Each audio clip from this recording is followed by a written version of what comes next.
Welcome to my video on table and words to an equation. So we're going to take a table or words and turn it into an equation in y equals mx.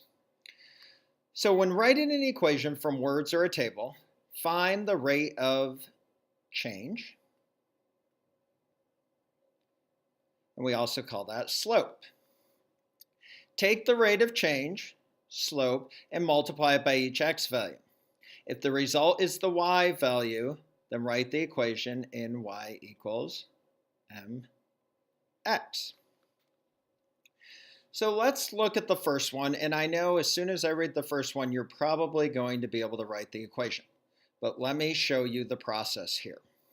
So it says, Morgan wants to save some money to buy a new smartphone. So she babysits on the weekend. When she works 5 hours, underlined, she makes $35.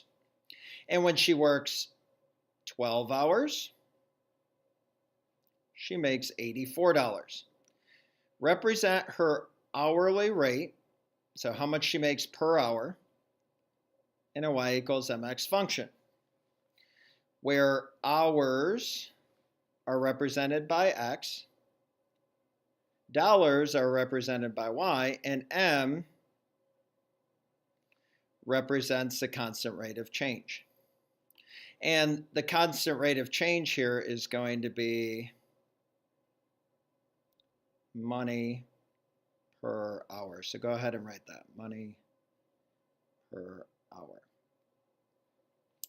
Okay, so we're going to have to find out how much money she makes per hour, and that represents the slope, because if we're going to write an equation in y equals mx, we need to know the slope. So we're going to say m equals, and if we want to know money per hour, okay, we need to put the money divided by the hours. So let's pick one of these, and I'm going to pick 5 hours and $35. So since we want to know money per hour, I'm going to put the money on top divided by the hours, which is 5.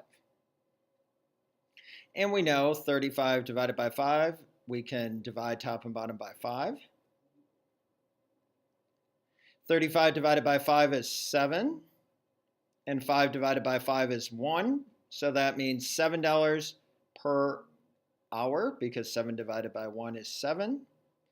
So the slope, or the rate of change, is $7 per hour. And what I said above is take the rate of change, or the slope, and multiply by the x value. So remember, the hours is our x value, so 5 times 7 is 35, that works. And 12 times 7 is 84, it works. So my equation is y equals 7 times x, because if I'm writing in y equals mx and the slope is 7, it's y equals 7x. So circle that. And keep that in mind, this is what you have to do on your classwork when I give you a word problem. Now, some of you are probably wondering, Mr. Rennie, why didn't you use the 84 and the 12? I could have. If I did 84 divided by 12, I would have got the same thing, $7 per hour. So it doesn't matter which set of values I use. So let's look at number 2. Berto wants to buy some kiwi at the store. If he buys 6 kiwi, the cost is $3. So underline. And if he buys 10 kiwi, the cost is $5. Represent the cost per kiwi in a y equals mx function, where the kiwi is x and the dollars is y. And m represents the constant rate of change. So in other words, we want to know the cost per kiwi. And since I want to know the cost per kiwi, okay, when I find the slope, I'm going to put the cost on top divided by the kiwi.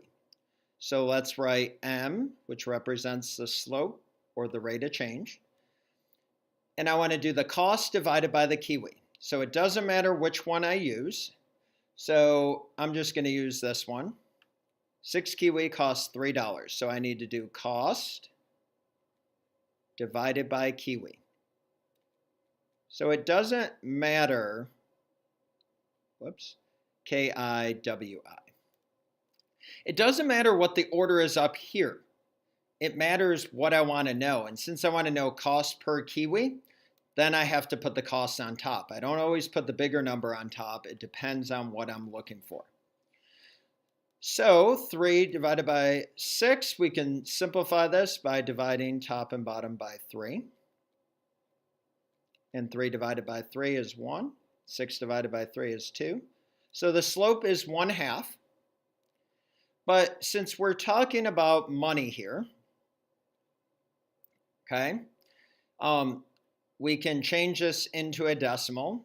And 1 divided by 2 is 0.5. So it's 50 cents per kiwi.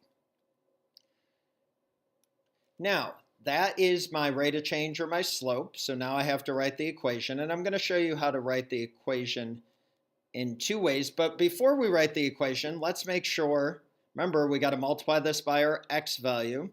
And since our x's were kiwi, we're going to take 50 cents times 6. And yes, it does give us 3. And 50 cents times 10 does give us 5. So it does work, so I can write it in y equals mx. So y equals, and I'm going to write both of them, 1/2 x, or y equals 0.5 x.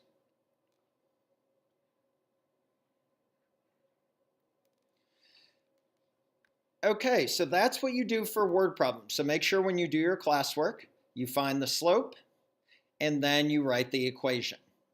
And do it for your homework as well. Now let's see what happens when we have a table. So we looked at tables below and we found the slope, okay? So we already know how to do that by looking at the pattern of the y compared to the pattern of the x's. So remember, when we found the slope of a table before, we said, how do you get from 9 to 21? And you get from 9 to 21 by adding 12. And you get from 3 to 7 by adding 4. And we went through and did all of them. Now, I'm saying we really only have to pick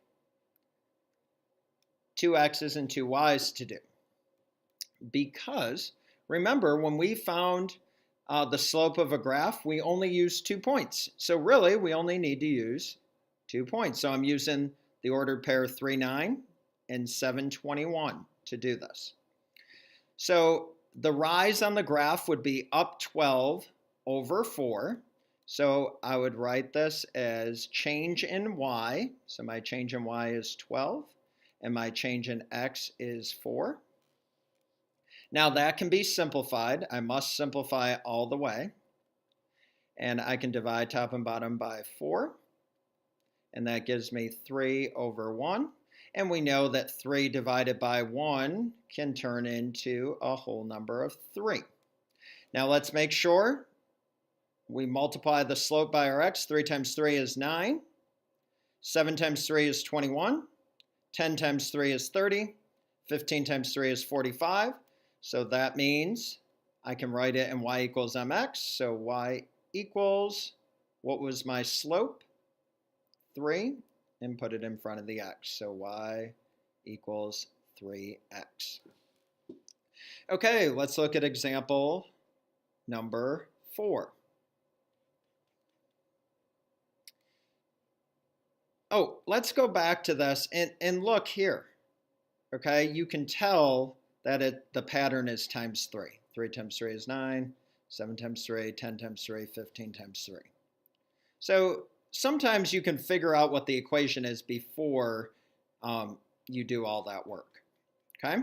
But I'm showing you how to show all that work because they're not always that obvious.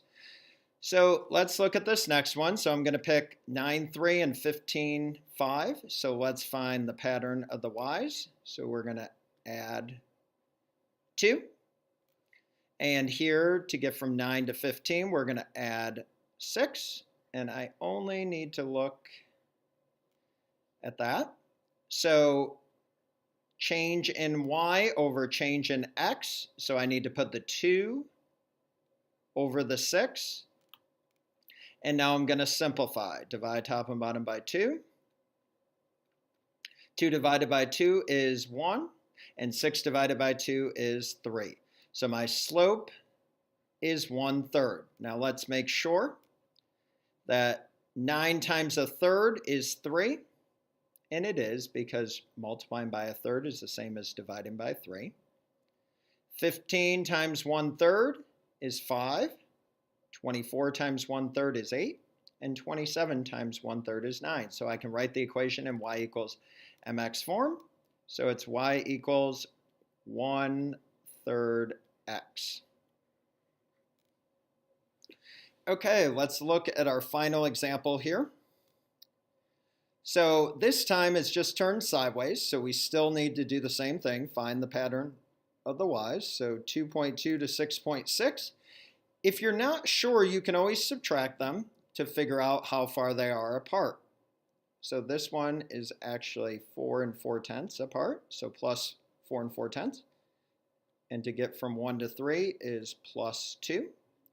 So I'm going to circle those values. And remember, change in y over change in x, or rise over run.